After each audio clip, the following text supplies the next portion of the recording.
Хуасон нэртэй нэгэн эмэгтэй байлаа. Тэр гэгээлэг үзэсгэлэнтэй нэгэн боловч сэтгэлийнхээ хаа нэгтээ өвдөлттэй амьдардаг юм шиг харагдана. Ямар шалтгаантайг нь мэдэхгүй ч дүүгийнхээ охин болох Юнатай хамт амьдардаг байв. Тэр мөн гэрийнхээ ойролцоо жижигхэн хоолны газар ажиллаулдаг. Харин Хуасон Юна хоёрын хажуугын хаалганд тэр хоёроос шал өөр нэгэн эрэгтэй амьдардаг байлаа. Царай нь бараан, хувцсан ч бараан. Тэр ботхой гэр нь хүртэл харанхуй байж байдаг. Нэр нь Соггу. Математикийн багш мэргэжилтэй, том нүдний шилтэй, залуухан хэдий ч бөхтөрдүү нуруутай нэгэн байв. Соггу өглөө ажилдаа явах бүртээ Хуасоны ажиллаулдаг хоолны газраар дайран хоол авч явдаг байлаа. Байнга эрдгийг нь мэддэг болсон Хуасон ирэхээс нь өмнө хоолыг нь аль хэдийн бэлдэн тавьдаг болсон ба орж ирмэгцэн л шууд хоолыг нь гаргаж өгнө. Хоолоо авсан Соггу ч Хуасон руу ихцлэн харч чадахгүй хурдхан шиг тооцоогоо хийн гарч оддог байлаа. Нэг өдөр Хуасон ажлаад хараад гэртээ иртэл Юна орон дээрээ халууран өвчнөдөө шаналан хэвтэж байв.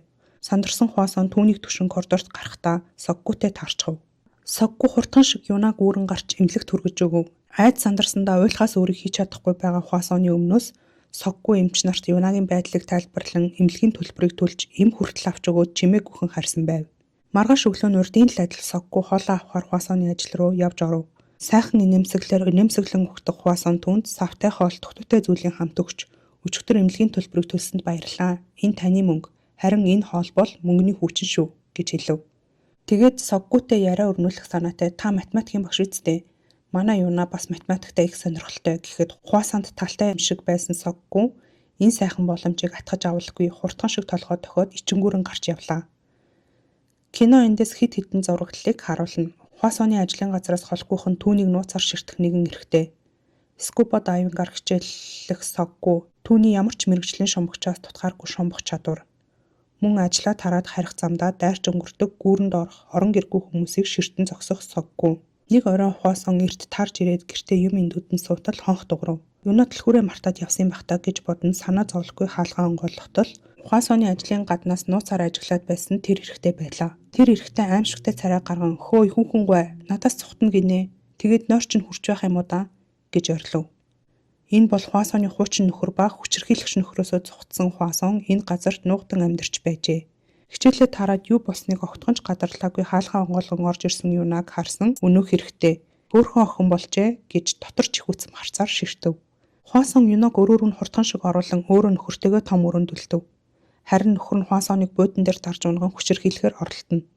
Хуасон гартаа таарсан бүгдээрээ зохин бие хамгаалахаар тэмцэлдэх ба энэ бүх чимээг хажуу хаалганы Соггу гэр дотроосоо сонсож байв. Хуасоны хашгирах чимээ, юм шидэгдэн эн тэнд унаж хагарах чимээ, эргэтэн хараал урсгах чимээг хүртэл. Соггу юу болоод байгаа юм болоо яах вэ гэж амандаа өглөн наас цааш эргэлтэнэ. Хуучин нөхөр нь хусурсан зангаараа Хуасоныг зодох чимээ сонсогдож байснаа гинэт түг хийх чимээ гарan эргэтэн дуухолоо сонсогдохоо болов. Юу болчихв? Өрөөндөө чимээг өхөн нуутан суусан Юна гүн гарч ирэн өөрийн өмнө нь шагналт авч байсан цомороо эргэтэн толгой руу цохин унгаасан байжээ. Хэсэгхэн хугацаанд ухаан алдсан эрэгтэй буцаж сэргэн улам уурлан Юна руу дайрч эхлэв.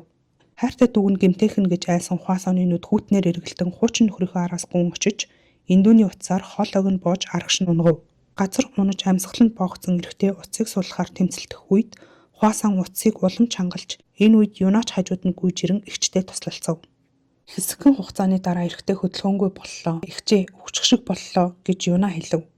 Эгчдүү хоёр айдас давтан бие рүүгээ харав. Тэр үед хаалганы хонх дугуурлаа.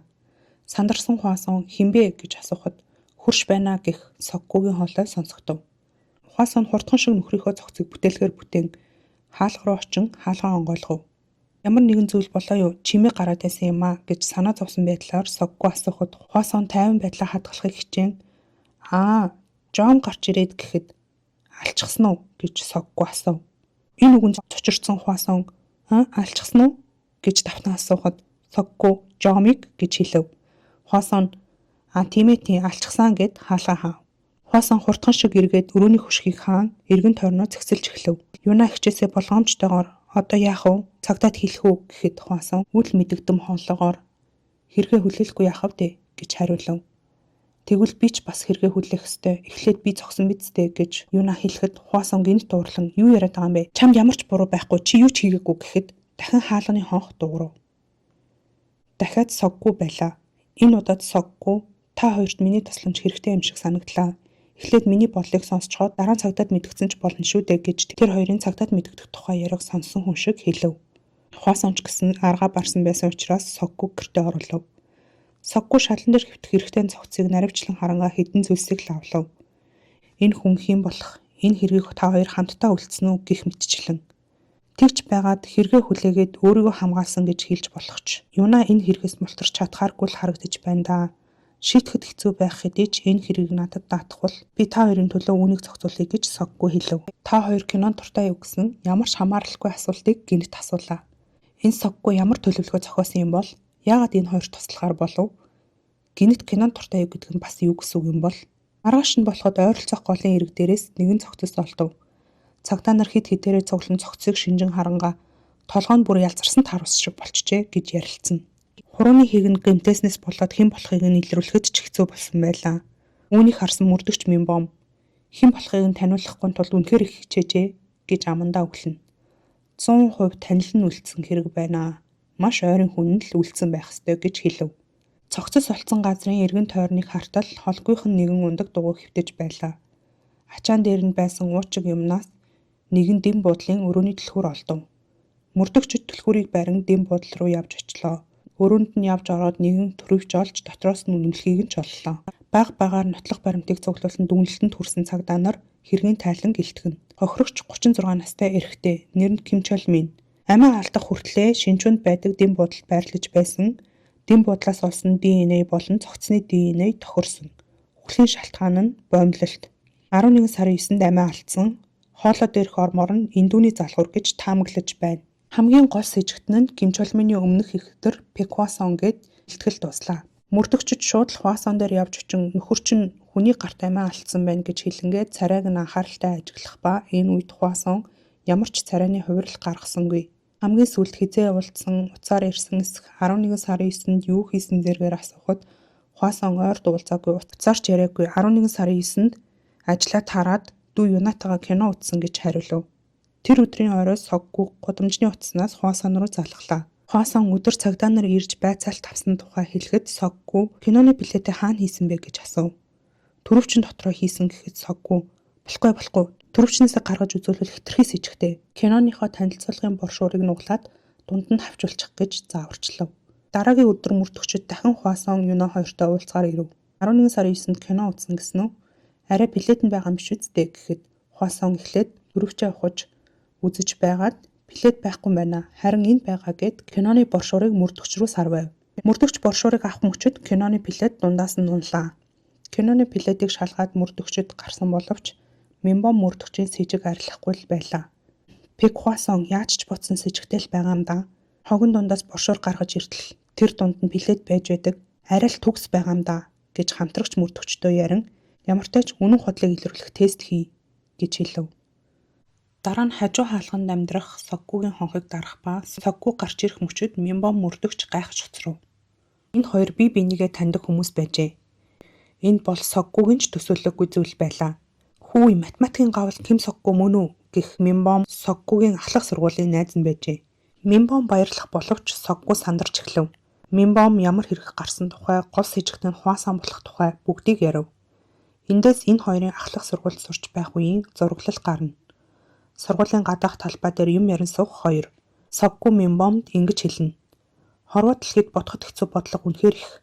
Үүнийг бүх хүн л хүлээн зөвшөөрнө. Гэхдээ бодоход хэцүү бодлогыг бодоход хэцүү бодлогыг зохиох хоёрын аль нь илүү хэцүү бол гэж хэлв. Харин нөгөө талд Хвасон сандарч эхэллээ. Хэргийг нь зохицуулж өгөхөөр болсон Соггу мөрдөгчийн ангийн найз байсан болохоор тэр. Гэтэл Соггу гудамжны утаснаас залглаа. Хвасоноо гайхсан мэдтэй. Мөрдөгч манай ахлах сургуулийн найз байлээ. Гэхдээ юу ч өөрчлөгдөхгүй шүү. Битгий санаа зов. Өмнөх төлөвлөгөөний дагуу хөдөлгөд л болно гэж тайлбарлалаа. Энэ удаад мөрдөгчд кинотеатрын камерын бичлэгийг шалгаж байв. Кинотеатрын лифтний камерт Хвасон Юна 2 гараасаа хатхан зогсох дүрс бичигдсэн байлаа. Тэгсэн ч итгэхгүй хэвээр байсан Минбом худал үнэний илрүүлэх тест хийхээр боллоо. Үүнээс болж сандрах Хвасонд Соггу чамд угаасаа худлаа ярих хэрэг гарахгүй. Сандрах хэрэггүй. Надад итгээд асуусан асуултанд нь тайван хариулахад л болно гэж тайвшрууллаа. Маргааш нь тест хэлэхээр төхөөрөмж биедээ суулган асуулт хүлээх Хвасоноос дараах асуултыг асуув. Ким Чол Мин танай ажил дээр ирж байсан уу? Үгүй гэж хариулав.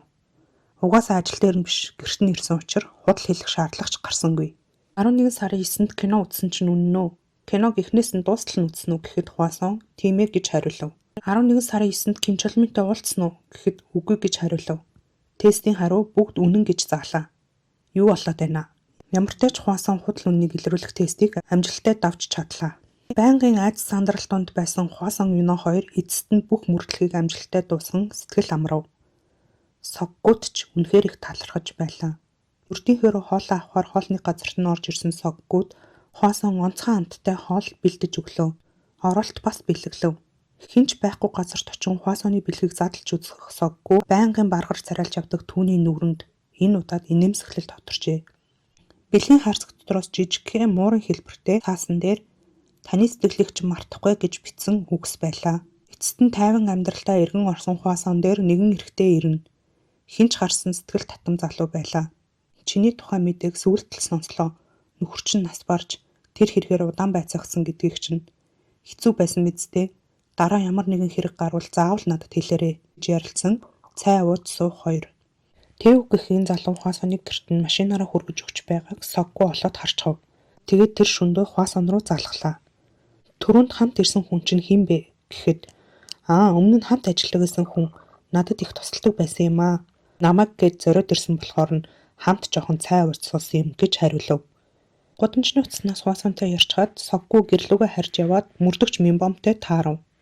Үнэн дээр Минбом огтхон ч Соггууг сэжиглээгүй ба зүгээр л удаан уулзаагүй найзтайгаа таарсандаа баярлан дахин уулзахаар ирсэн байлаа.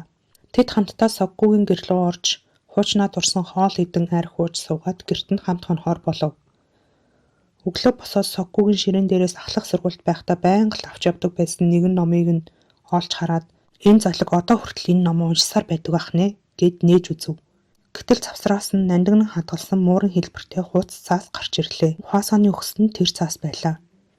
Тэглээ гэд энэ цаас ямар учиртай цаас болохыг Минбом яаж мэдгэлээ. Ингээд Минбом Соггуу хоёр хамтдаа ажилдаа явхаар гарлаа. Соггуу байнга явж өнгөрдөг гүүрээр яван түүний доор амьдрах орон гэргүй хүмүүсийг ажиглан харна. Цааш явсаар Хвасоны хоолны газарт ирлээ. Мөрдөгч Минбомыг харсан Хвасон сандрав.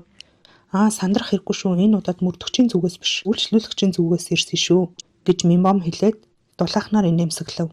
Тэгж байтал Минбомын нүдэнд гинэт кассын машины дэргэдэх муурын хэлбэртэй тэмдэглэлийн цаас тусав. Түрүүнд Соггуугийн номон завсар хавчуулах хэвээр байсан цаас яг мөн байлаа. Тэгж байтал гаднаас Тэвүү нэртэй залуу орж ирэн энэ гурвын яриаг тасалж орхив. Энэ өдөр мөн л Хвасон Тэвүүтэй хамт цай уун яриа өрнүүлэн сууж байгаад орой гэртээ хөргүүлэн ирлээ. Орох гэж яваад Соггуутай таарчхав. Өнөөдөр оройтчээ. Нэр түрүү сарын байрны төлбөрийг чинь харсан. Усны чинь төлбөр нэлээд өндөр гарсан байлээ шүү. Шүүн ус туслах чимээ сонсогдоод байсан. Ус алтаад байгаа юм шиг үсттэй. Би ороод засаад өгөх үү гэж асуулаа. Өмнөх нөхрийнхөө харталт сэргэлтээс цухтан энд ирсэн Хвасон энэ бас юу вэ гэж бодонгоо зүгээрээ гэд гэрлүүгээ эргэн алхав. Соггуу араас нь өнөөдөр жоохон задгаа хуцалжээ гэж хэллээ.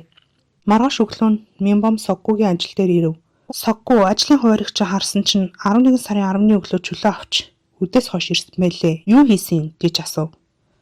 Энэ асуултанд тохгүйдсэн Соггуу ханиад гэж богинохон хүүтэн өнгөөр хариуллаа. Үнэхээр ханиад гэж юу? 9-нд нь бас амарсан байсан. Цаг бүртгэлийн ажилд нь тэр өдрийг хүртэл хизэж чамайг 2 өдрийн чөлөө авч байгаагүй гэж хэлж байна лээ. Бодоод байхад чам шиг яс цаг барьдаг хүнд ханиад гэсэн шалтгаанаар 2 өдөр чөлөө авна гэдэг сонирхол байна да. Эмнэлэгт үзүүлсэн үү? Эмчин бичиг байгаа юу? Гэхэд гинт дууртай харцаар ширтэх Соггуу. Хөөе, чи надаас юу сонсохыг хүсэж байгаа? Гэхэд Минбом, чи надаас асууж исэн асуултаа санаж байна уу? Бодоход хэцүү бодлогыг бодох, тэр бодлогыг зохиох хоёрын аль нь хэцүү бол гэж. Ингэж хэлээд Минбом явж одов. Өөрт төрсөн шинхэн сэжгээ батлахаар дэм буудлын эзэнтэй уулзахаар очлоо. Хохирогчийн царайг харж байсан эсхийг нь асуухад харж байгаагүй зөвхөн уцаар л ярьж байсан хоол захиалж өгөөч гэж хэлж байсан гэж хэлв.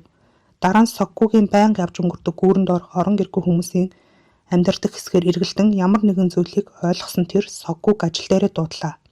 Соггуу, би өнөөдрийг хүртэл Хвасоны алибайг л судлаад байсан нь буруу байжээ. Яг үнэндээ Хвасоны алибай чухал биш. Тэр цогцол асуудал байж.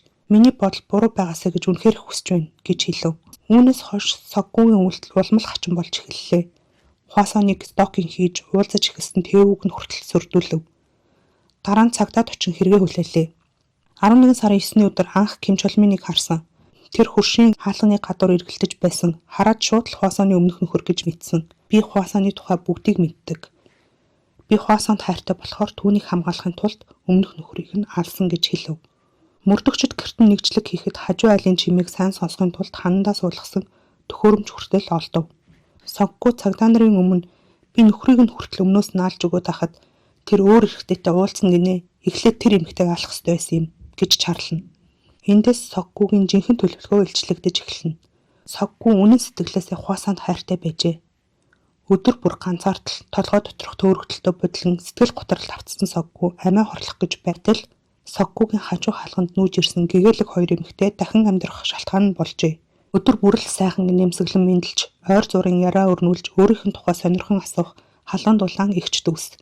Тиймээс Хваасон юуна хоёрт таагүй зүйл тохиолдоход Соггүй тэр хоёрын төлөө өөрийгөө золиослохоор шийджээ. Гэхдээ золиослох төлөвлөгөө нь хэтэрхий төгс байлаа.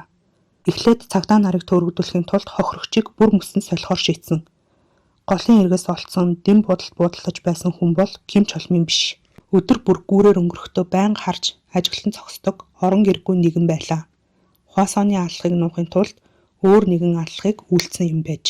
Орон гэргүй хүнд мөнгө өгч дэм буудалд хонуулан ДНХ-г нь үлдээгээд Хваасоны нөхрөө алсантай ижил аргаар эндүүний утсаар бон хөнөөж танигдахын аргагүй болгон хайсан байлаа. Харин Ким Чолмины цогцыг скуба дайвинг хийдэг чадвараа ашиглан хинч олохооргүйгээр голын ёроолд нуусан. Орон гэргүй хүнийг Ким Чолмин шиг болгон зохион байгуулсан нь үгсгэн өдрийг хойшлуулахын төлөө байсан байж. Тиймээс цагдаа нар Ким Чолмин үгсэн 11 сарын 8-ны өдрийг биш, хоёр эмэгтэй кино үзэхээр явсан 11 сарын 9-ний өдрийг л асуугаад байжээ. Худлаа хэлэх хэрэггүй учраас худал үнний тест тэнцэнэ гэдгийг ч Соггүй тооцоолсон байлаа.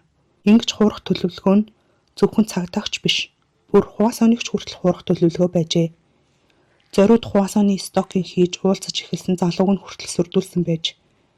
Тэгж байж өөрөө хэрэгээ хүлээн цагдаад баригдах үед Хваасон өөрийг нь өрөвдөн өмнөөс нь хэрэг хүлээх шаардлага гарахгүй гэж тооцоолжээ. Үнэн дээр тэгнэ гэж найдсан юм. Энэ үйлдэлээрээ юунаагч давхар хамгаалахыг хүссэн байж. Мөн ингэж байж л өөрийнх нь хийсэн золиосч утга учиртай болох байсан юм. Соггүй цагдаад баригдан хорих руу ачигдаж хамгийн сүүлд бүгдийг нь ойлгосон Хваасон араас нь уйлан гүйж кино төгсдөг. Энэ төгсгөлийг нь хараад энэ кино триллер биш, романс кино ч юм шиг санагдсан. Хайртай хүнийхээ төлөө өөрийгөө золиослох хэтэрхий ухаалаг нэгэн залуу. Энэ бол 2012 онд гарсан Losing Bomb, Lee Won, Cho Jin-woo жүжигчдийн тоглосон Сэжигтэн X нэртэй кино байлаа.